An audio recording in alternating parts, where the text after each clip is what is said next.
Hey guys, what is up? I thought I'd share just a brief sort of take, at least on the opening bits of Sekiro. Just a quick note that there will be spoilers for really early game stuff, like the prologue section of the game. So if you're worried about maybe the first 45 minutes to hour of gameplay being spoiled, you'll probably want to watch something else. With that aside, I won't be spoiling anything later than that because most of what I want to talk about is stuff that you'll see towards the beginning of the game. I think a lot of the game mechanics are pretty well laid out. Stealth is a huge component in this game, bigger probably than even I had anticipated. And in fact, if I were to come up with a sort of TLDR for the game, it would be Metal Gear Solid meets Dark Souls. The gameplay is very much Dark Souls in nature, but the emphasis on stealth is really quite large, and a lot of the mechanics that are similar to like a Metal Gear Solid come into play. You don't necessarily get the radar with enemies, but you do get different indications of how much attention they're paying to you, whether they've noticed you or not. And I really like Metal Gear Solid. I like the Metal Gear franchise. So if you like those games and you like Dark Souls, then you will probably really like this game a whole lot. Just given some of the problems I've had on PC with some hitches, I decided to buy this game on PS4. I have a PS4 Pro. It looks really good. I typically play it with HDR enabled, although for these clips here, I actually started a new game and I'm not using HDR just because the video clips look different. The game specifically warns you about that. I don't know if there's actually, though, a notable difference in the actual game clips, the video clips that get recorded between HDR mode and not. And here you can see some of the opening combat here in the beginning of the game. The combat's really interesting because rather than having poise, there's this thing the game calls posture, and you can see my posture meter at the bottom. And the idea is to break your opponent's posture, which then lets you get a critical attack on them, which is signified by that red dot. When you see that red dot, that means you can do a critical attack. You can also do backstabs, like here. I'm sneaking up on this guy, and when you're in the crouch position, it seems you can move as quickly as you want, and you will not alert people in front of you, and you can get right up on their back.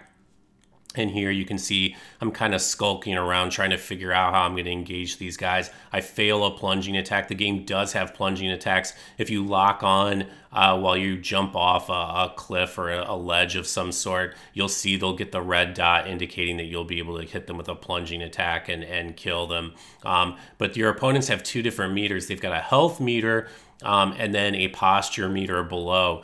And so it's interesting because I've heard people talk about Dark Souls and stamina and wishing you could see your opponent's stamina meter. And in this case, you sort of can. You can actually see their posture.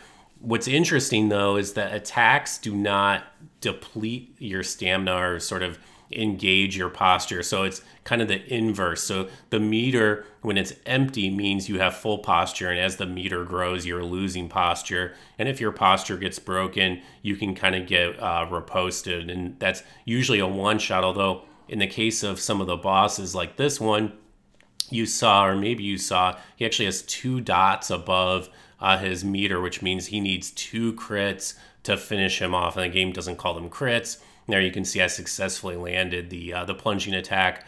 Actually, I don't remember the name of what it calls them, but really the goal is managing your posture and running out your opponents. And attacking does not cost any posture. And you have like unlimited stamina. So the idea is that when you block, it costs posture. And so what you can do is actually, it's not called a parry, it's called a deflection. But if you press L1, which is the block, at the exact instant that you get attacked, it causes a huge buildup in your opponent's posture meter, meaning they're getting their posture depleted, like right there. And you can see my opponent's posture meter growing. And then I saw that it was close to full, so then I attacked him again. And attacking when they block builds up their posture meter, but the deflections far and away are the easiest and quickest way to build up your opponent's posture meter. Also, not coincidentally, the most dangerous way to do it, because if you screw it up and you just get hit, you'll end up losing a bunch of health. So pellets, the game has 2 kind of healing methods. It's actually kind of back to Dark Souls 2. You get like what's called your gourd, which is essentially your Estus, but then you also get these pellets, and the pellets sort of generate health over time, though they're pretty quick. They're not as quick as your gourd. They also, at least in the early going, are somewhat rare, so you have to husband those a bit carefully and make sure that you don't blow through them. The game also has a ton of additional features which come into play later in the game, so I'm not going to talk too much about them. This is intended, I think, more as kind of a guide for whether you should get this game if you're on the fence about it. I think if you've played the Dark Souls games, and most likely you have, or you probably wouldn't be here, you should get this game. I think it's been a lot of fun so far. The combat's pretty tough. You can see me making it look maybe a little bit easier, especially in the beginning. It looks easier, and it is easier in the beginning, but you will find that it gets challenging pretty quickly. I don't know what the hell these things are, some sort of like Gila monsters or something. When you get later into the game, outside this sort of initial prologue area, enemies will drop things of value. Nobody drops anything in the early goings here, so killing enemies essentially has no value, but it will have value later on in the game. So just keep that in mind.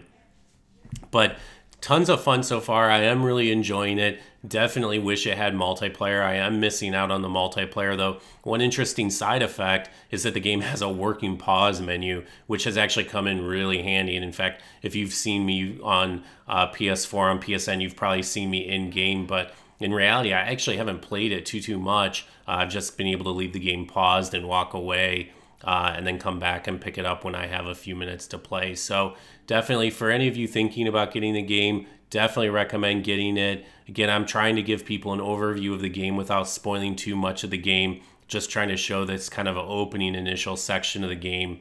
Hope you guys found this informative and somewhat entertaining. Thanks for stopping by.